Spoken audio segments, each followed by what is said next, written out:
is, but I'm not moving this weather. So we just got a day of oil boiler servicing today. I've already done a couple, this is sort of the last one. First thing we noticed on this one is there's no pressure in it. The expansion vessel doesn't feel full of water, but we will check the pressure on it.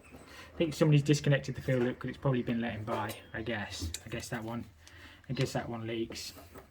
AAVs look okay. We'll check the system. It's actually an empty house on this one, but you don't see too. Well, I personally don't see too many war-hung grants, but it's just a simple case of just cleaning them all out and having a good look through. We've got a plastic tiger loop fitted next to the boiler, which is not the pinnacle of best practice. So we need to do our safe isolation procedure on the boiler, and we'll just run through it basically. So I've just got this burner dropped out. What we're going to do is fully service the burner. We'll change the nozzle, we'll change the hoses, and we'll check the pressure vessel. I've got it disconnected now as well. It feels flat, it just might be that it needs topping up, back up. And that's inside. I'm going to put some gloves on in a second, but that's your secondary exchange. All these should really be vertical. So we'll clean all them out, and then we'll take all these baffles out as well, clean all that out. I think the condense trap on these from memory is right at the back. They're not very well designed, I don't think, these. But the condense trap will need cleaning out as well, wherever that's located on this. I'm not too familiar with this exact boiler, to be honest with you. I don't really come across these too often, but it's just a systems boiler, but wall hung. So we'll probably check that filter if we dare touch it as well. And yeah, and then obviously we clean the filters on the tanks and stuff like that, but it's just a case of taking all this out, cleaning all that off, cleaning the burner, changing the nozzles, changing the hoses and stuff like that really. So I'll clean all this blast tube up, clean all the electrodes and everything up. We're going to put a new nozzle in. I think it should tell you on the data badge which nozzle, but you can check your instructions, but it's a 0.480 that's in. I will double check to make sure that is correct. Oh yeah, it tells you on there, look, 0.480 degree EH, which is that one. My mate's just cleaning all the swirl plates out of the secondary heat exchanger. We do need to clean out all in here as well. And then we'll take all these baffles out and clean all them off. So I'm just going to pump this expansion vessel up to 1 bar. It's not full of water, it's just empty I think. So we'll try. I've not got one of them fancy pumps, mine's just but you get the idea, it does the same job. So hopefully there's some going in there. A little bit gone in, but you get the idea. We'll pump that up to 1 bar, and then hopefully if it tells you if your hose is blocked by just seeing if the gauge is going up. So yeah, I'll make sure that's at 1 bar, and then we'll check the system pressure and everything. Make sure, I don't think it's been blowing off outside. I'll double check the blow off on it, but hopefully it should be okay. So it's well worth checking with your expansion vessels to make sure your Schrader valve is not leaking. I just use a little bit of LDF. I've unkinked that hose, hopefully that should be okay. So the burner's all put back together. We just need to drop the burner back in, then we can get the expansion vessel done. So at 1 bar now. The hose isn't blocked because it was moving on the gauge. So hopefully that should be okay. See, the pressure's gone back up to 1 bar now. We just need to make sure obviously there's nothing leaking on the system. Sometimes like AAVs and stuff can leak. But yeah, as I say, we'll get most of this tucked to bits and get all that clean out. I just got the hoses to change as well. They're not very easy to do on these because they come through there. You shouldn't really, yeah, I guess they'll be okay. You don't really want too much braidage showing on the outside of the boiler case if you can help it. But I think that's how they're supposed to be on this model. It's when you've got miles of flexi, you know, going all the way to your tiger loop or something like that. I mean, it's not good to have the tiger loop, plastic tiger loop next to your boiler anyway, but we just make a note of it on the sheet. I'm pretty sure, but I'm not 100% sure, there should be a condense trap on there. Obviously they've just taken the hose straight from there into the drain, but there's no trap on it. I just have to get the manual up, but I'm sure, I mean I don't work on these all the time, but you always have a condense trap, and I'm sure they're mounted at the back on these. They sort of hang down, unless they've changed it, but obviously you should really have a trap on it, because obviously you've got flue gases going straight down your condense pipe. It literally just goes out there with 1.25 inches and then into the drain. We'll have a look on the outside actually. my mate's still cleaning all the stuff off. But there's literally, it just literally goes into a soakaway, look. I imagine they've just dug it on the grass.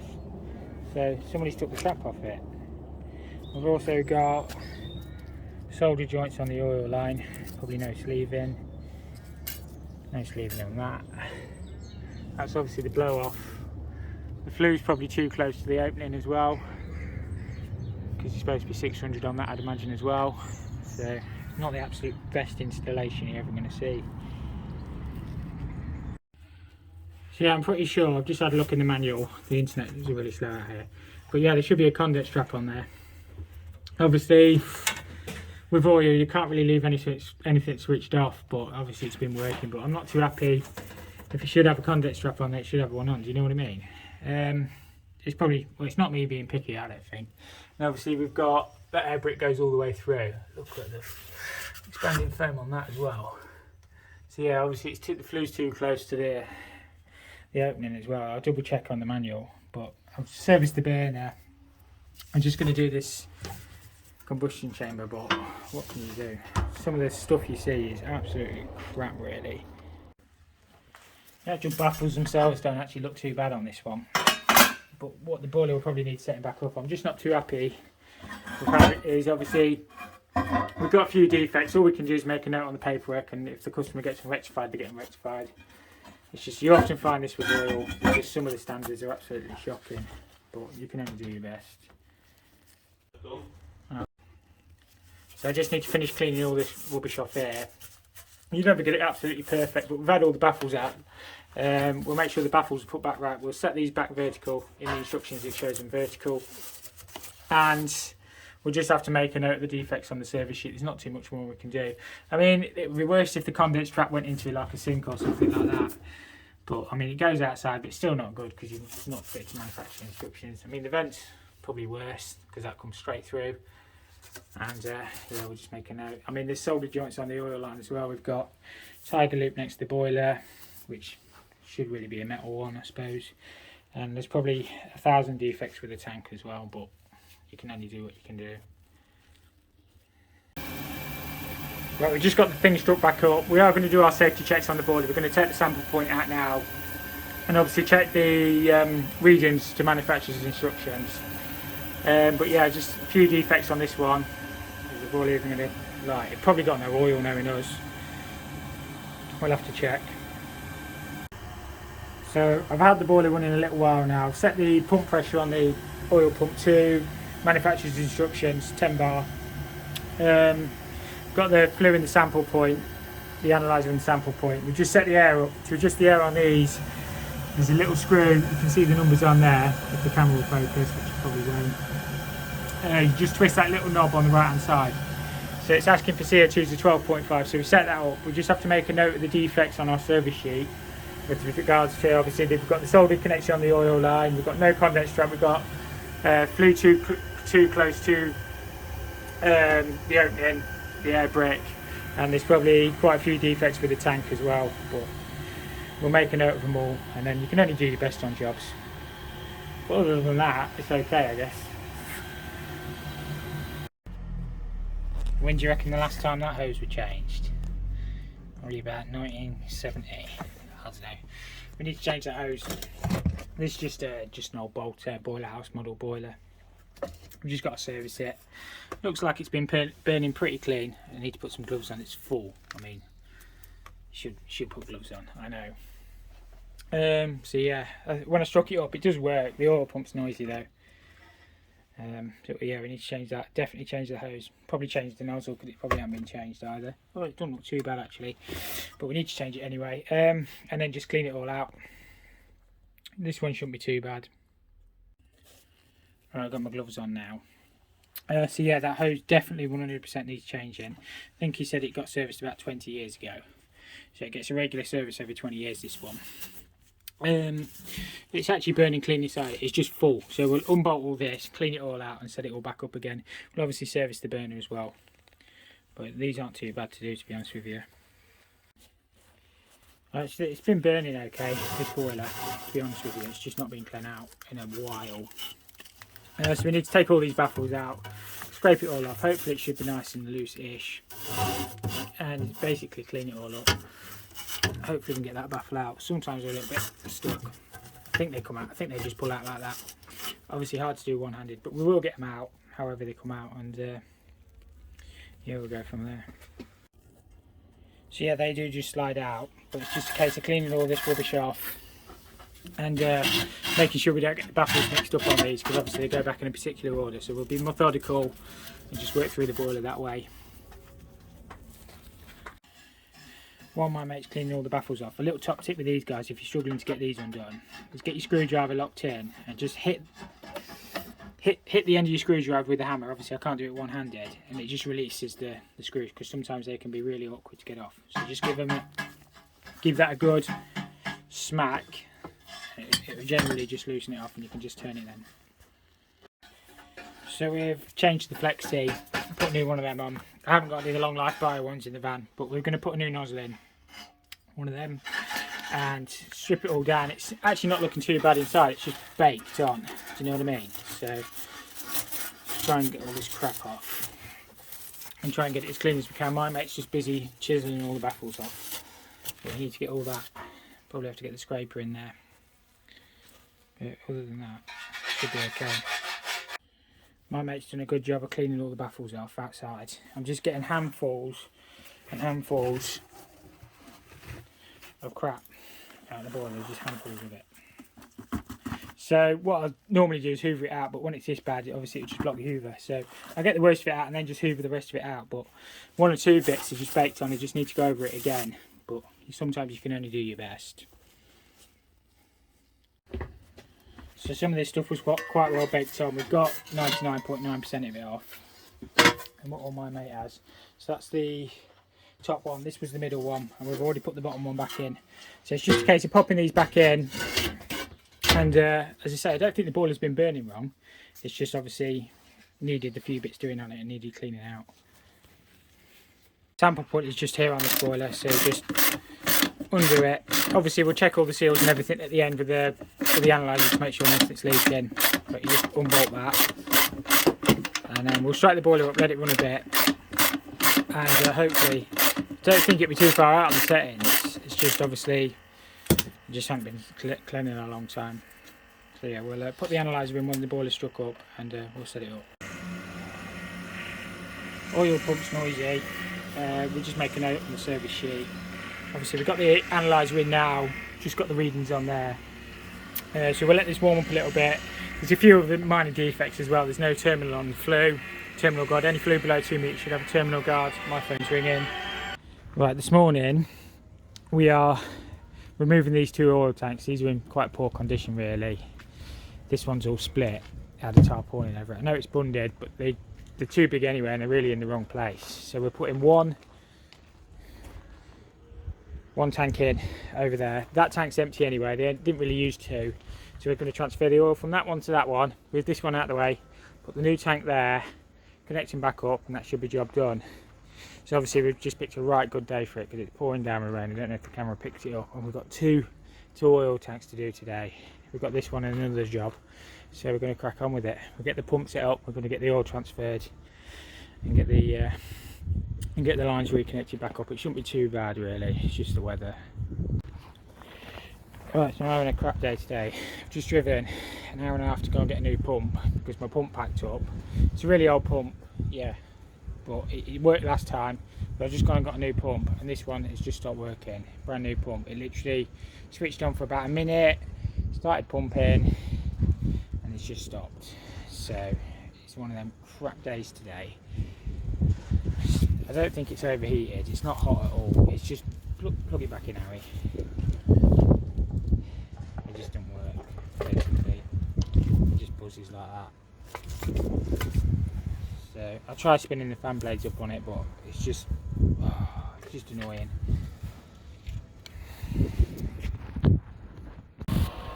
So I've got the pump working. I've just took the guard off because the motor keeps stopping. That's all I can do. I will put the guard back on, or I should have the guard on, I know. It's one of them days. Nobody's going to touch it, I'm stood here. So we're transferring oil from tank A into tank B, which is the holding tank, and then we're going to put a new tank on there. So it's going quite quick. It's supposed to do 64 litres a minute this pump, but I don't think it is that fast. So we just got to wait for that one to empty. I think it's about half full, so it's about 1200 litres. It'll take about 10 minutes. But yeah, going okay, and then we can get the new tank on the base with the correct distance to the combustibles and stuff like that. But we'll go through that in a minute. Obviously with your oil lines you're required to use an insert. I always use insert if it doesn't roll off, and held tight. So all we're going to do is neatly join the lines together and just bring one round to the new tank once these are finished draining. That's the plan anyway. All I'm using is these Mutson rings, and we're just neatly clipping it to the outside of the building, out of the way. That's all we can really do. Kind of matches what we've already got. So at the minute it just runs down there. So we'll just do it the best we can, tidy it up. We're just waiting for the last little bit to empty out this tank. It's taken a fair old while, to be honest with you. It says it's supposed to do 56 litres a minute, but I don't think it is. But once we get this one emptied, we can slide it across and put the new tank here. That's the plan anyway. That's the reason why we're changing the tanks, is because they're all split on top and the buns keep filling with water. So it's not really very good practice. We've got it pumping. Put it pumping now. I don't want to put it out too far, but it should be okay. This tank wasn't as bad as the other one. The other one was completely split, but you can see it's all going on the top. I don't know if the sun's shining too much. Tried to patch it. So they don't really need two tanks anyway, that's why we're just putting one back.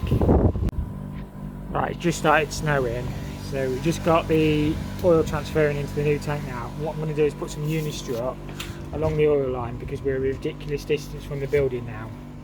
But obviously we're required to be 2 metres away for reg, so we just clipped it, well not clipped it to the floor, but we're going to put this over for protection. Nobody should be walking down here. It's an industrial site anyway, so, but we'll probably paint this yellow as well. I'll have a word with the lads anyway. They'll paint that yellow so nobody can trip over it. It just gives the oil line some protection. So all we've got here is valve and filter assembly, and then the new line in. So just wait for it to fill up and we should be good.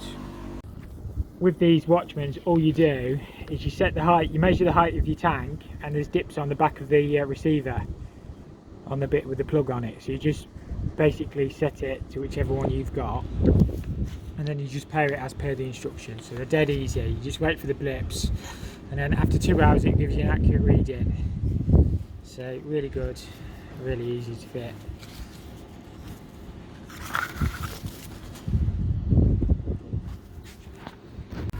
So all we do is drop this over and we just screw through into the concrete base. It just protects the line, so nobody's going to stand or push on the line. I know we've got that bit exposed, but if you're falling over that, you shouldn't really be on a site like this anyway. So that's it really. Just have to wait for this to go fill up, and then we can let it settle and then bleed the boilers. That's pretty much it. And we've already set the Watchman and everything up. We did that while it was transferring. They're dead easy, just pair them to the thing. I should have filmed it, but I didn't. But there we are. All we've done is just use washers and screws to hold this down. So it's not a walkway down here anyway. Nobody should ever really come down here. It's only to get to the tank, so it just protects it so you can't stand on the line and crush the copper. That's the only reason we've done it. Hopefully it should be flying in here. Just weight it down with a block.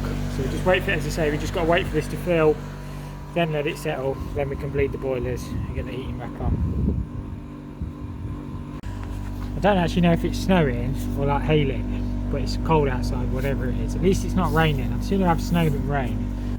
It's kind of a mixture between the two at the minute. Like chunks of ice coming down on me, which is fantastic. Obviously once you're happy that the oil's all settled nicely in the tank, we can bleed the oil through. I've just bled this one through. It's just a case of cracking it on that Allen key. And obviously just be careful, because if the boiler does light, you've obviously got, I don't know, 10 bar behind it, depending on which thing you've got. So just bleed it through, then start your boiler up, then you should be good to go. Just stay with it like 15-20 minutes, let it all bleed. Sometimes it will go to lockout again. This one seems to be running, it's been running a couple of minutes. Just came in to warm up, so we just got that one to do, and we should be good. I always just check the photo cells and stuff like that, make sure they're all operating correctly. The boiler should go to lockout when you pull the photo cell out. It should try and start again now, hopefully. So there we go. Let's flip back up. See if I can get you a shot inside. It's lit. As soon as you pull the photo cell, it stops. Put it back in. It should try and start back up. It says. There we go, it's lit again. Hopefully you guys can hear me over the wind. We put a new base down for this tank, which is just there. It's a 5,000 litre tank. That's the old tank. It's a single skin. It's not very good. It's not really big enough anyway for the site because it's a school now. According to Offtech, it's domestic, but I don't care what they say. This is non-domestic. So we're going to install it to non-domestic regulation. So first job, it might be the mission, is we've got to get it from there to there. It's going to be easier said than done. They were supposed to drop it on the base with the crane lorry, but obviously they didn't. So it's one of them, isn't it? We'll get the tank on, get the valve kit in it, and then we need to get the oil transferred and obviously the lines connected in. But probably what we'll do on this one is pressure test the line to make sure there's no leaks. Yeah, first job is basically to get the tank onto here. It's going to absolutely chuck it down in a minute. I don't know if the camera picks up how dark it is. We've got the tank to there. We're going to try and get it on before the heavens open. We might have to give it up if it does because I'm already soaked today and I'm freezing, so we'll give it up as a bad job. I don't know if the camera picks up how like raining it is, but I'm not moving this in this weather. It's too bad, so I'm just going to leave this tonight and then we'll come back another day.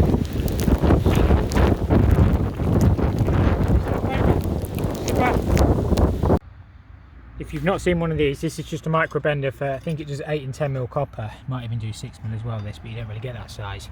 So all you do is put it in like that and you form it. I'll not be able to do this one-handed, but you form it like a normal bend. I'll show you the outcome. So get it in nice and tight on your form or on your guide. Just pull it round. It ends up looking something like that. We can take that out of the bender and that should just fit where we want it, hopefully.